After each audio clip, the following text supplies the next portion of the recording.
ಜನ ವಿರೋಧದ ನಡುವೆ ಜಿಲ್ಲಾಡಳಿತ ಪೊಲೀಸ್ ರಕ್ಷಣೆಯೊಂದಿಗೆ ಹೆಜಮಾಡಿಯಲ್ಲಿ ಟೋಲ್ ಸಂಗ್ರಹ ಆರಂಭಿಸಿದ್ದಾರೆ. ಜನ ವಿರೋಧಿಯಾಗಿ ನಡೆಯುತ್ತಿರುವ ಈ ಟೋಲ್ ಸಂಗ್ರಹವನ್ನು ತಕ್ಷಣ ನಿಲ್ಲಿಸಬೇಕು, ಕಾಮಗಾರಿ ಪೂರ್ಣಗೊಂಡ ಬಳಿಕ ಆರಂಭಿಸಬೇಕು. ತಪ್ಪಿದಲ್ಲಿ ಕರ್ನಾಟಕ ರಕ್ಷಣಾ ವೇದಿಕೆ ಉಗ್ರ ಹೋರಾಟ ನಡೆಸಲಿದೆ ಎಂಬುದಾಗಿ ಮಾತೃ ಸಂಘಟನಾ ಸದಸ್ಯ ಹಾಗೂ ದಲಿತ ಮುಖಂಡ ಲೋಕೇಶ್ ಕಂಚಿನಡ್ಕ ಎಚ್ಚರಿಸಿದ್ದಾರೆ. ಕಳೆದ 8 ವರ್ಷಗಳಿಂದ ರಾಷ್ಟ್ರೀಯ ಹೆದ್ದಾರಿ ಕಾಮಗಾರಿ ಆಮೆಗತಿಯಲ್ಲಿ ಸಾಗುತ್ತಿದ್ದು, ಅರೆಬರೆ ಕಾಮಗಾರಿಯಿಂದಾಗಿ ಹೆದ್ದಾರಿ ಅಪಘಾತಕ್ಕೆ ಅದೆಷ್ಟೋ ಪ್ರಾಣ ಬಲಿಯಾಗಿದ್ದರೂ ಜನಪ್ರತಿನಿಧಿಗಳು ಸಹಿತ ಸಂಬಂಧಪಟ್ಟ ಇಲಾಖೆಗಳು ಯಾವುದೇ ಕ್ರಮ ಕೈಗೊಳ್ಳುತ್ತಿಲ್ಲ. ಮಾತ್ರವಲ್ಲ, ಕಾಮಗಾರಿಯಲ್ಲೂ ಮಲತಾಯಿ ಧೋರಣೆ ತಾಳಿದ ಇಲಾಖೆ ಪಡುಬಿದ್ರಿ ಪೇಟೆಯಲ್ಲಿ ತಾರತಮ್ಯ ನಡೆಸಿದೆ.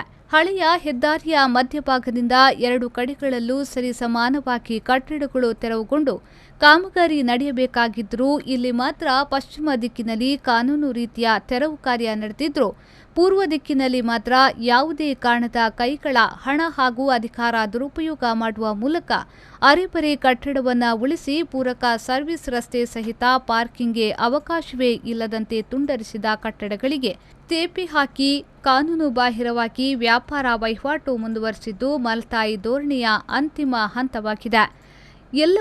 ಎಲ್ಲರೂ ಕಾನೂನಿನ ಚೌಕಟ್ಟಿನಲ್ಲಿ ಬರುವುದರಿಂದ ಇಲ್ಲಿ ನಡೆದ ತಾರತಮ್ಯವನ್ನು ನೋಡಿ ಸಹಿಸಲು ಸಾಧ್ಯವಿಲ್ಲ.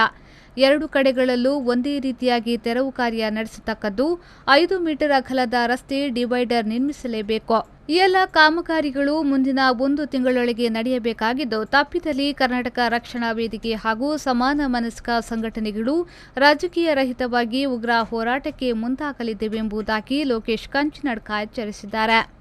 ಈ ಹೆದ್ದಾರಿಯಲ್ಲಿ ಒಂದು ಭಾಗದಲ್ಲಿ ಹೆದ್ದಾರಿಗಿಂತ ಕಡಿಮೆ ಜಾಗ ತಗೊಂಡಿದ್ದಾರೆ, ಇನ್ನೊಂದು ಭಾಗದಲ್ಲಿ ಜಾಸ್ತಿ ಜಾಗ ತಗೊಂಡಿದ್ದಾರೆ ಅಂತ ಬಾಯಿ ಮಾತಾಡ್ಕೊಂಡಿದ್ದಾರೆ ವಿನಃ ಅದನ್ನು ನೇರವಾಗಿ ಮಾತಾಡುವಂತಹ ಧೈರ್ಯ ಪಡುಬಿದ್ರಿ ಜಾತಿಗಿಲ್ಲ. ನೋಡಿ, ಈಗ ಮಾಡಲಿಕ್ಕೆ ಹೊರಟಿದ್ದಾರೆ. ಒಂದು ಬದಿಯಲ್ಲಿ 45 ಮೀಟರ್ ಇದೆ ಹೆದ್ದಾರಿ, 45 ಮೀಟರ್. ಪಡುಬಿದ್ರಿ ಪೇಟೆಗೆ ಬರುವಾಗ ಬರೇ ಒಂದು 35 ಮೀಟರ್ ಇದೆ. ದಯಮಾಡಿ ಇದರ ಬಗ್ಗೆ ಸರ್ಕಾರ ಕೂಡಲೇ ಗಮನ ಹರಿಸಬೇಕು. ಪಡುಬಿದ್ರಿ ಪೇಟೆಯಲ್ಲಿ 35 ಮೀಟರ್ ಇದೆ.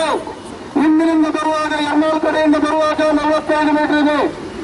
ದಯಮಾಡಿ ಹೆದ್ದಾರಿಯ ಮಧ್ಯಭಾಗದಿಂದ 2 ಬದಿಯಲ್ಲಿ ಸಮ ಪ್ರಮಾಣದಲ್ಲಿ ಜಾಗವನ್ನು ತಾವು ಸ್ವಾಧೀನಪಡಿಸಬೇಕು.